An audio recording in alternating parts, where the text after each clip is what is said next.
မင်္ဂလာပါမကြသေးခင်ကအင်တာနက်မှာပြန့်နှံ့နေခဲ့တဲ့ကျောင်းသူတအုပ်ကိုဒီတခြားကျောင်းသူတစုကနေပြီးတော့ပေါ့နော်ဝိုင်းဝန်းအနိုင်ကျင့်နေတဲ့ဗီဒီယိုကိုကျမတို့အားလုံးစိတ်မကောင်းစွာနဲ့တွေ့လိုက်ခြင်းအဖြစ်ပေါ့နော်ဆရာမတွေအနေနဲ့ရောကျောင်းနေမှာရောကျမတို့တွေ social and emotional learning လို့ခေါ်တဲ့လူမှုရေးနဲ့ဒီစိတ်ခံစားမှုပိုင်းဆိုင်ရာဘာသာရပ်တွေကိုကျမတို့အထူးဂရုပြုသင်ကြားသင်နေပြီဖြစ်တယ်ဆိုတဲ့အကြောင်းကိုကျမတို့ကို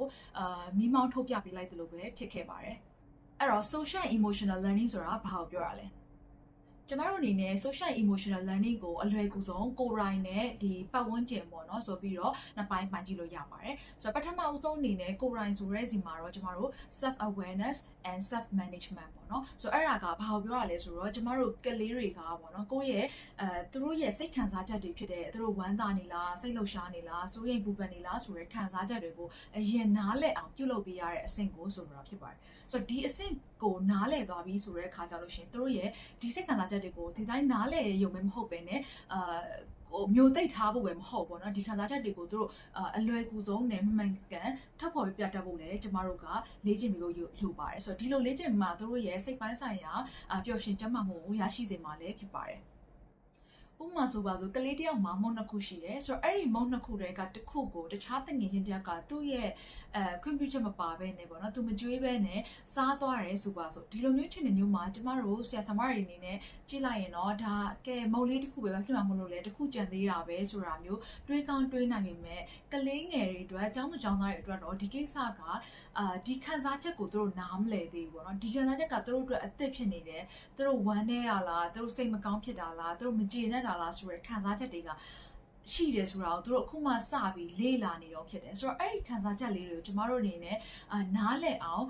်ပံ့ပိုးပေးရမယ်ဆိုသူတို့လေးတွေကသူတို့ရဲ့ခံစားချက်တွေကိုနားလည်တယ်ပြီးဘယ်လိုထောက်ပေါ်ရမလဲဆိုတာကိုမသိတဲ့အခါမှာကိုနာကျင်စေတာမျိုးဒါမှမဟုတ်လို့ရှိရင်တခြားဒီအုပ်စုလိုက်ပေါ့နော်တခြားတယောက်ကိုပြန်ပြီးတော့ဘေးနားပတ်ဝန်းကျင်ကလူတွေကိုနာကျင်စေတာမျိုးတွေအဆင့်ထိကိုရောက်သွားစေနိုင်တယ်ဟုတ်ပြီဒီသူတို့ရဲ့ကိုယ်ခံစားချက်တွေကိုနားလည်လာပြီဆိုတဲ့အဆင့်ရောက်ရင်တော့ကျမတို့နောက်တစ်ဆင့်အနေနဲ့ social awareness လို့ခေါ်ရဲသူတို့ရဲ့ဘေးပတ်ဝန်းကျင်မှာရှိတဲ့တခြားသူတွေရဲ့စိတ်ခံစားချက်ကိုပါကျမတို့နားလည်လာအောင်လေ့ကျင့်သင်ကြားပေးရမှာဖြစ်ပါတယ်ဆိုတော့ self center ပဲမဟုတ်ပဲねဘေးနားကသူတွေရဲ့ခံစားချက်ကိုနားလည်လာမယ် caring လုပ်တတ်လာမယ် sharing လုပ်တတ်လာမယ် empathize ပေါ့နော်ကိုချင်းစာ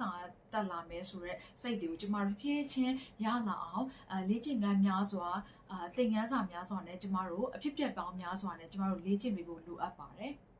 ်ဒီနေရာမှာဆရာဆရာမတွေအနေနဲ့ social emotional learning ကိုဒီကျောင်းတွေမှာတည်တဲ့အချိန်သတ်မှတ်ထားပေးတာမျိုးရှိသလိုကျမတို့အချိန်မရဘူးပေါ့နော်တည်တဲ့အချိန်သတ်မှတ်ထားမျိုးမရှိတဲ့ဆရာဆရာမတွေတို့ကလည်းကျမတို့ဒီငကိုတင်နေတဲ့စာသင်ချိန်တွေမှာဘယ်လိုမျိုးပေါင်းဆက်သင်ကြားပေးလို့ရလဲဆိုတဲ့ဟာကိုလည်းကျွန်မနောက်ထပ်ဗီဒီယိုတစ်ခုလေးနဲ့တေချာလေးပြန်လည်ရှင်းပြပေးထားပါတယ်ဒီအဆင့်၃ဆင့်ကိုကြော်လာပြီဆိုလို့ရှိရင်တော့ကလေးတွေအနေနဲ့ communication skills ကအတိုင်းအတာတစ်ခုထိရောက်နေပြီဖြစ်တဲ့အကြောင်းမို့လို့သူတို့တွေအနေနဲ့ bully လို့ခေါ်တဲ့ကိစ္စရပ်တွေမျိုးကိုမတော်တော့ပဲနဲ့အချင်းချင်းသဘောထားမတိုက်ဆိုင်တာတွေရှိတဲ့အခါမှာကိုဘာဖြစ်ရှင်လဲဘာလို့လိုချင်တာလဲဆိုတဲ့ဟာကိုတေချာလေးပြောဆိုဆက်ဆံရင်းနဲ့အပြုသဘောဆောင်တဲ့ positive relationship ကိုတခါတည်းတည်ဆောက်ပြီးသားဖြစ်တယ်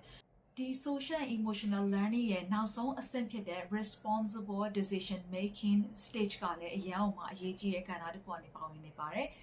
ဒီကဘာလို့ဆိုလိုတာလဲဆိုတော့သူတို့ကိစ္စတစ်ခုခုကိုဆုံးဖြတ်ချတော့မယ်ဆိုတဲ့အခါမှာဒီကိစ္စကဘယ်လိုကိစ္စမျိုးဖြစ်တာလဲဒီကိစ္စကိုလုပ်လိုက်လို့ရှိရင်ဘာတွေဆက်ဖြစ်လာမလဲသူတို့အတွက်ဘယ်လိုကြိုးတက်ရောက်မှုရှိလဲပတ်ဝန်းကျင်တွေကဘယ်လိုကြိုးတက်ရောက်မှုရှိလဲဆိုပြီးတော့နောက်ဆက်တွဲအထိသူတို့ပြန်ပြီးတော့စဉ်းစားလာနိုင်တဲ့အခြေအနေပေါ့နော်ပြီးလို့ရှိရင်သူတို့ရဲ့လှုပ်ဆောင်လိုက်တဲ့ဟာကိုပြန်လဲတာဝန်ယူတတ်တဲ့တာဝန်ခံတတ်တဲ့အဆင့်ထိရအောင်လေ့ကျင့်သင်ကြားပြီးတဲ့ stage ကိုဒီ responsible decision making stage လို့ခေါ်ပါတယ်သူစေတနာတွေပြုလုပ်ထားတဲ့အရာဆိုလို့ရှိရင်တော့ social emotional skill ကောင်းတဲ့ကျောင်းသားတွေကသူတို့ရဲ့ academic performance ဖြစ်တဲ့ကျောင်းစာတွေမှာလည်းကောင်းတယ်လို့သူတို့ရဲ့ပေါ့နော်ပေါင်းသစ်ဆက်ဆံရေးအပိုင်းဆိုင်ရာတွေကျန်တဲ့အပိုင်းတွေမှာအလုံးစုံထူးချွန်လာကြတာကိုတွေ့ရတယ်ပေါ့နော်ဆိုတော့အဲ့တော့ဒီကျောင်းသားတွေအနေနဲ့ဒီကျောင်းစာတွေမှာပဲမဟုတ်ဘဲနဲ့သူတို့ရဲ့ရေရှည်အနာဂတ်ဘဝမှာပါဒီအလုပ်လုပ်တဲ့အခါမှာရောဒါမှမဟုတ်သူတို့ရဲ့ဘဝတစ်လျှောက်လုံးမှာရောအများကြီးထောက်ကူပြုနေတာကိုလည်းတွေ့ရှိရပါတယ် ဆိုတော့ဒီsocial emotional learning ဆိုတဲ့ဘာသာရပ်ကကျမတို့ဒီအင်္ဂလိပ်စာသင်ချာသင်မှာလားဒီဘာသာရပ်ကိုသင်လိုက်မှာလားဆိုတဲ့ဟာမျိုးရွေးချယ်ရမယ်ဘာသာရပ်မဟုတ်ပါဘူးဆိုတော့အဲ့ဒီအစားကျမတို့ကဒီ social emotional learning ဘာသာရပ်ကအင်္ဂလိပ်စာသင်ချာသိပ္ပံသင်တယ်လို့မျိုးပဲကျမတို့သူကလည်းအရေးကြီးတဲ့ဘာသာရပ်တစ်ခုပဲဖြစ်တယ်ဆိုတဲ့အကြောင်းကိုကျမပြောကြရင်လည်းဆရာဆရာမတွေလည်းဒီဟာကိုကျမတို့ဒီစာသင်တဲ့ခါမှာပဲဖြစ်ကိုယ့်ရဲ့စာသင်ခန်းတွေဖြစ်ဒါကိုအထူးဂရုစိုက်ပြီးတော့သင်ကြားပြီးဖို့ကျမ awareness ပေးရင်းနဲ့ဒီကုန်းချုပ်ပါတယ်ဆိုတော့အချိန်ပေးပြီးတော့နားထောင်ပြီးတဲ့အတွက်ကျေးဇူးအများကြီးတင်ပါတယ်နောက်ထပ်ဗီဒီယိုတွေအတွက် like and subscribe လုပ်ဖို့လည်းမမေ့နဲ့အောင်နော်